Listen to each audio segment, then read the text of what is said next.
making a wine. So this here is the wine that we use. We like this, and so that's what we're going to go with. We got this at Costco. I believe it's $80, and you get two batches. So you get the corks. We never use it. We don't use any of the chemicals that comes in here. So we don't use the labels. We don't use the oak chips or nothing. We put in some sometimes, but when making wine, it's a little more tedious a process. And because the wine, on average, is going to stay in the bottles and it's going to stay in the fermenter a lot longer than beer. Sanitation is a big thing. You got to make sure all your stuff is sanitized, which you should even with beer, as I explained in the beer video. It is a very nice wine. I mean, you can add corn sugar to it and make it as strong as you want. You won't believe how simple it is. Get the wine you want, and you just dump your bag in, fill it up with water at a temperature not too high, not too low. You fill it up to the mark. I fills it up to the 30 liter mark. It gives me a wine that's probably 8%. Same equipment is used as in the beer.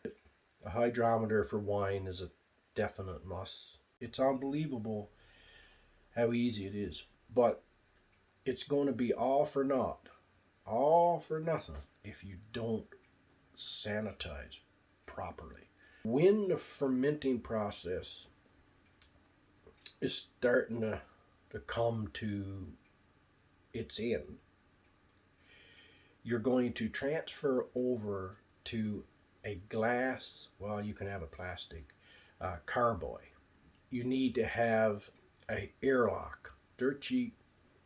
You'll need your little bung and a airlock. It's just a piece of rubber plug that goes into your carboy. We're going to take the bag, and it comes in this bag here. Take the cap off. We're going to dump that into the bucket. Watch out. Oh, try not to splash, because you get this on anything, bugger to get out, even if you can get it out.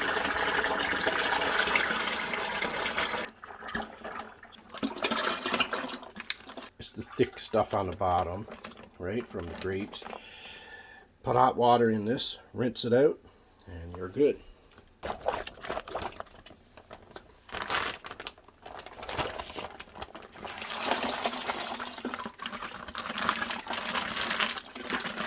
So now we're going to fill it up with water. The better the water, better the wine.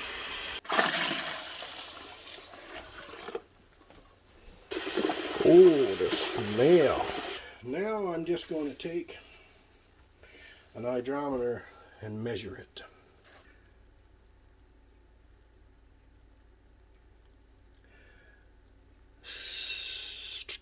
I'm going to call that a 65. 65 is going to give you, it's going to be about a 8. So, but what you're going to fill it up to 23.